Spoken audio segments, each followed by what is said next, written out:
Okay guys, nandito na yung mga product natin. So, ipapakita ko ang buong product ng white skin. Okay, so ito naman yung pang facial. Nandyan na din po. Makikita nyo yung scrub. Nandyan na rin. At yung scrub with a bubble soap yan. Best partner talaga yung pang katawan. Maganda. So, ito na yung buong package niya. Nandyan na yung mga lotion. Ayan, facial wash. Nandyan na din serum, toner, nandyan na rin po sa kanila, pati doon sa underarm whitening.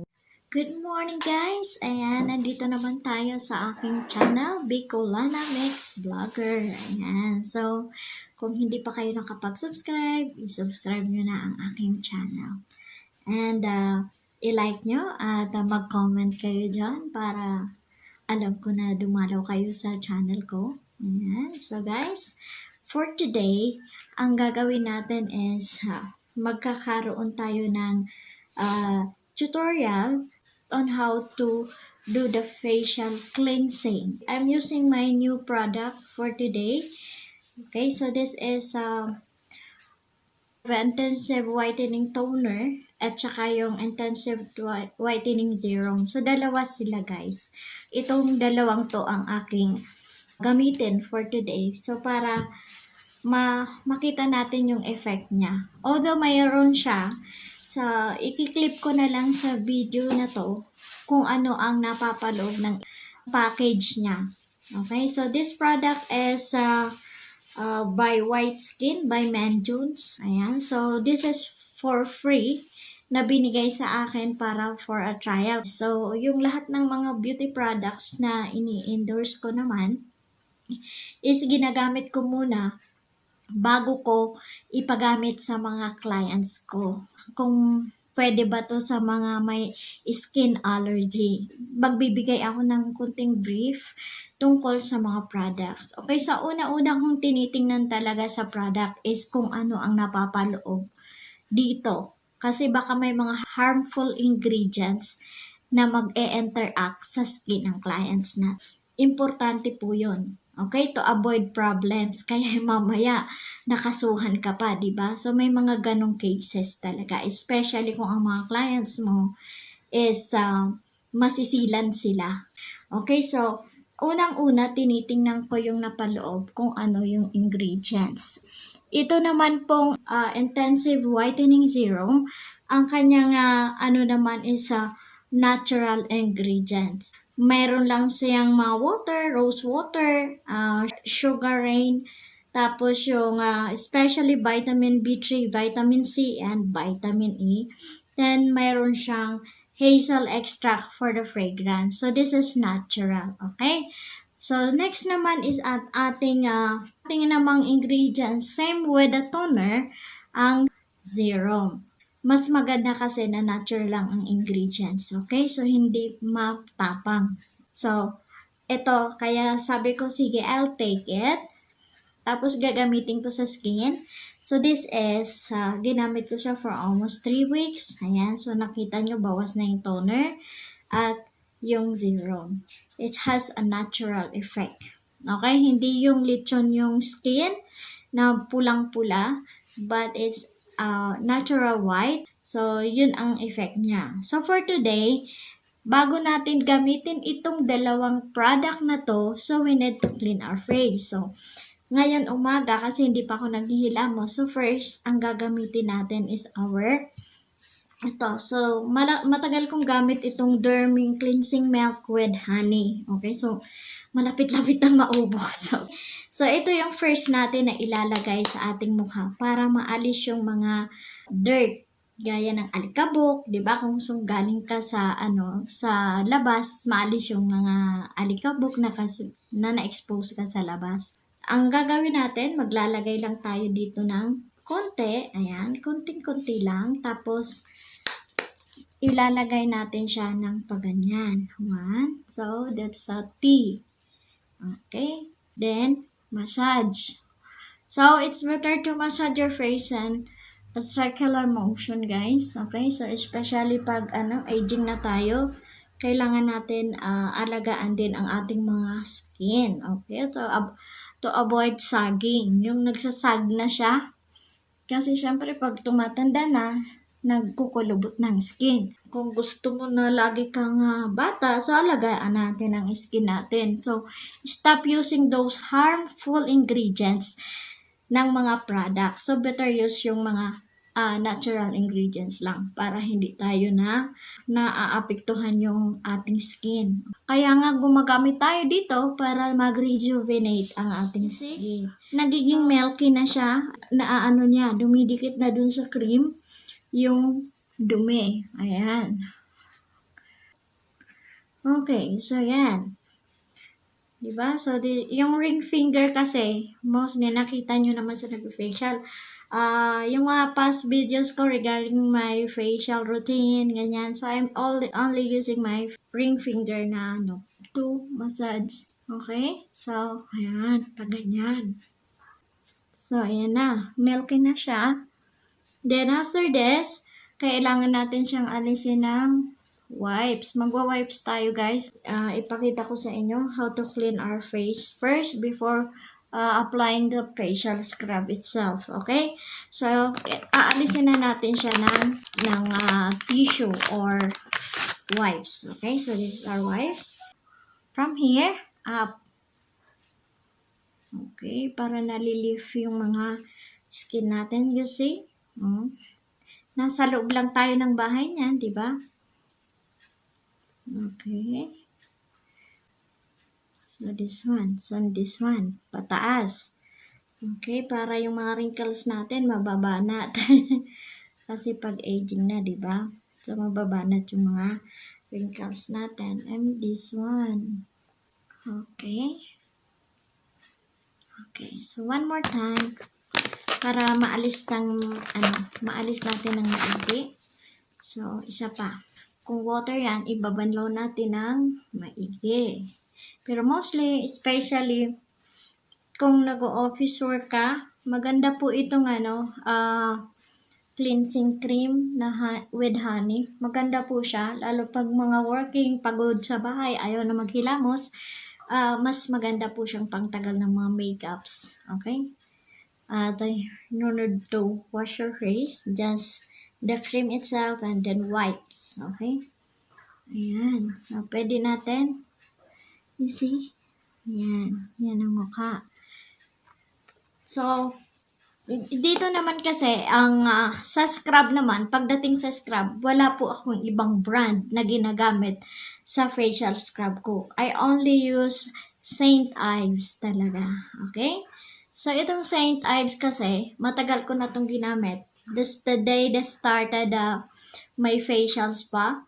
St. Ives na po. Lahat ng product ng St. Ives na gamit ko po. From facial scrub, facial wash, down to the body scrub. Ayan. So, magandang product ang St. Ives. So, ito na yung scrub natin, guys. Okay. So, Radiant Skin, Pink Lemon Mandarin Orange Scrub. Okay. So, ito yung ginagamit ko talaga. So, ang ganda niya. Kasi pino lang yung granules niya. So, ang ganda niya sa pag ini-scrub ka, relaxing din ang pakiramdam natin. Okay, so, we're go to scrub. Okay, mag-scrub na tayo. So, ito na. Naglagay na ako dyan. Then, forehead, chin, face, yan. So, parang milk ang niya. Ang bango-bango niya, guys. Okay, so, very natural siya actually. Kasi it's made of fruits. Okay? So, scrub natin siya for hanggat na hindi nagda-dry. Ito kasi, pag nag-scrub ka, kusa siyang magda-dry. Okay? So, magda-dry po itong scrub para at least nakuha na niya yung mga dead skin natin. Ayan. Then, kung may mga blackheads kayo, whiteheads na ready na talaga siyang i-pop, sumasama po siya sa scrub. Okay? Alright, this one. Nose, especially yung nose natin, ito yung prone doon sa tinatawag na blackheads and whiteheads. Ina-advise ko sa clients ko na mag-i-scrub ng face 2 times a week. Okay? Kasi kung everyday ka naman or 3 times a week, medyo medyo hindi maganda kasi magda-dry din ang skin. Okay? So, may irritate siya. So, you better use it 2 times a week. Okay, so ito din ang hose ng nakakapag-close siya ng pores. Okay, so pag natanggal yung mga blackheads mo, mga whiteheads mo dyan, so maaano na siya, makikleanse na siya, so kusa siyang magkuklose yung mga pores natin dyan. Okay, so may mga dalawang klase kasi ang skin. May closed na pores at may open pores. Pag open pores, mostly oily yung face. So, pag dry skin naman at hindi open pores, dry yung skin niya. Pero, pag dry naman ang skin niya, prone naman siya into dry skin. Marami siyang dry skin. Okay? So, pag inalagaan mo siya, mas matutone na yung skin mo. Okay? So, huwag kayong gagamit ng mga maxi peel. Kasi, those facial products with hydroquinone content is harmful to our skin. Okay? Kaya nila nilalagyan naman, to explain ko lang ng konti yung nalalaman ko. Kaya naman po, nagpipil talaga ng todo-todo kasi yung peeling effect ng ibang products ng facial, lalo na yung matatapang na nagpipil sila is just because of the hydroquinone content. Okay, guys? So, this is what I told you. Yan. Pag nag-dry na yung nag-dry na yung scrub, sumasabay na yung mga dead skin dyan. Pag-scrub naman ng face is 5 to 10 minutes, guys. Ayan. Pero ako, mostly 5 minutes po talaga ako nag-scrub as long as na hindi pa nadadry yung scrub sa face ko. Okay? Pero pag hindi na talaga siya madry at ganun pa rin so meaning, wala na din akong dead skin. Okay? So, ayan na siya, guys. Okay? So, pati dito, ganyan-ganyan lang. Yan. Ayan, lilinisin na natin. So, ayan guys, tapos na yung pag-scrub natin. You see, nag-dry siya. Kanina milky siya, tapos ngayon nag-dry na siya. Okay, so linisin na natin ang ating pag-scrub. Okay. Maitim yung na natin, nakukuha. Kasi may dumi siya. Diba yung mga alikabok ng ilang linggo. So, ayan guys. So, tatanggalin lang natin ito guys. Tatanggalin lang natin tong scrub. Then, I'll show you later dun sa pag-apply ng ating product. Okay? Ayan guys. Ito na. Naalis na natin yung scrub. And, ready na tayong gawin ang ating pag-a-apply nung, diba, yung facial natin, yung serum at saka yung toner. So, first, kailangan natin ng cotton. Pag wala kayong cotton balls, ito. So, ganito kalaki lang na cotton. Ayan. So, parang cotton balls na din, ginawa natin. Then, yung first, itong ating toner. So, ilalagay natin ang toner. So, ayan. Ayan tayo. So, yung toner, from here, papunta doon. Okay? So, yan. So, soft touch lang. Huwag nating i-irritate ang skin natin. No? Huwag nating kukudkurin ng maigi. Okay? So, pag ganyan-ganyan lang. Ayan. Yung nose natin. Ayan. Then, pataas. Okay. So, yan na. Diba? So, na-toner na natin. Pati dito, anuhin natin yung sa may mata natin para malinis din. Okay? Okay? So, ayan. I-next na natin ang ating serum. Okay. So, yung serum, parang naalala nyo yung vitamins ng baby na may ganito din. Pinapop lang siya dyan. Okay. So, pindot. Ayan. Pinipindot lang. So, nandyan na yung serum. So, here.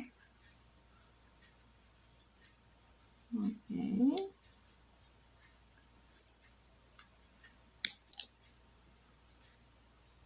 Okay. Okay. So, yan.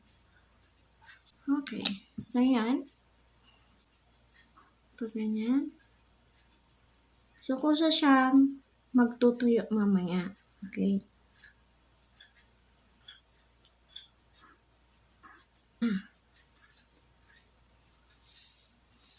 So, masamasahin natin ang ating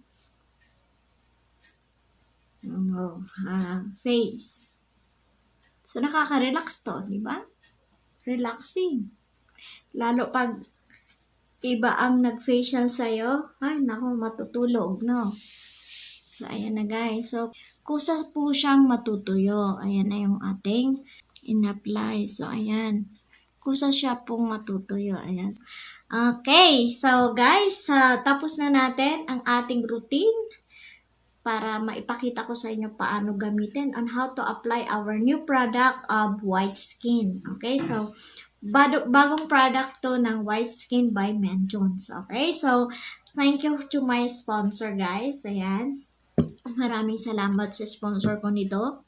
No, isi-send natin yun kasi yung video natin sa YouTube, isi-send ko din sa kanya para nakita niya. So, it's almost 2 or 3 weeks to be exact na ginamit ko na siya. So, maganda po siya. Lalo na yung sabon niya. Okay? Yung sabon niya, super. As in, bubble soap siya. Yan, yung bubble soap na yon, ang ganda niya sa skin. Kahit hindi ka mag-lotion, smooth ang skin natin. Okay?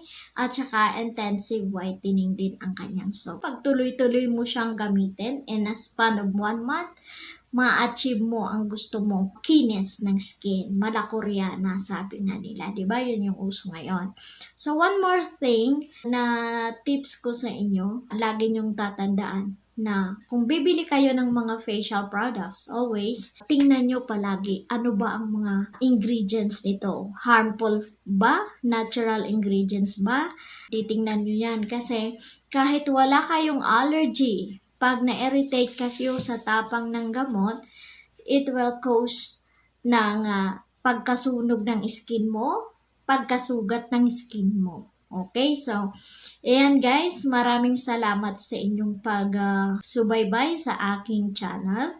I'm so blessed and na-overwhelm ako doon sa mga lahat na nagko-comment sa mga videos ko na ni-upload regarding how to handle our skincare, how to do facial by your own self. Lagi niyong pakakatandaan na lahat naman po yan para lang sa doon kasi as my experience, yan talaga ang lagi kong tinatandaan sa product guys. Okay, so maraming salamat po. I'll see you again on my next upload videos. Marami pang iba kung ano po. Pwede din po kayo mag-request kung anong gusto nyong gawin ko na video when it comes to skincare. Okay? So, gumagawa din ako ng sarili kong pang facial mask. Also, I can do also how to do bleaching. Ayan, body bleach. Ayan, so gumagawa din tayo niyan para at least alam natin na natural. Okay? So, thank you guys. Ayan, keep watching all my videos guys and thank you for all your support. Have a nice day.